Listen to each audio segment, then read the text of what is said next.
Which, by the way, my life as an RPG, you might find it interesting to do a video on those viruses that attack other viruses. That's really cool stuff right there. I do request, let's talk about virophages. But to talk about virophages, I first have to talk about giant viruses. In 1992, a weird organism was found in a Parisian water tower. It looked like an amoeba, but it was like no amoeba we had ever seen. Eventually, we figured out that this was a gigantic virus. A mama virus, as they called it, was a virus that was as big as a cell, possibly bigger. Very big, very complex, but still utilizes the same atomic machinery that normal viruses do. And this was not even the biggest giant virus we had found.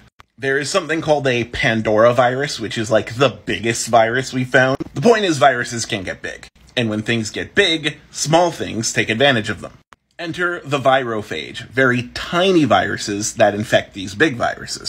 And the very first one we found in that water tower was named Sputnik. Now here's the weird thing. Viruses can't replicate themselves. They need to hijack a host cell to do any replication.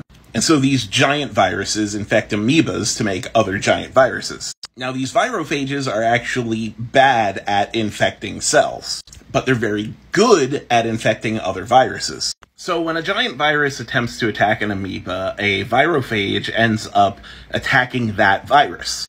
It inserts its own DNA into the giant virus, which then translates that DNA to the amoeba's reproductive machinery. And so the amoeba starts churning out copies of the virophage. And in the end, the amoeba dies and the giant virus dies. So a smaller virus acted as a parasite to the bigger virus, which acted as a parasite to the cell.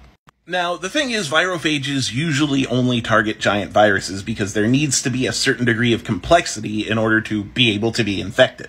And this is all really cutting-edge biology stuff. But we have studied virophages, of which there are only like 18 recorded virophages right now, in order to create artificial viruses that might target other viruses. In fact, one of the ways that we were thinking about combating COVID was to create a virus that disrupts COVID's ability to replicate. That didn't end up panning out, unfortunately. And we think that virophages might be one of the keys to unlocking the secrets of organism-wide gene therapy. You could basically use virus-virophage pairs that can infect some cells in one way and other cells in another, and that can be used to, say, target cancer cells. So yeah, virophages are just very interesting, and they're making us rethink the way we think of life and genetics. And they may be a key to genetic medicine sometime in the future.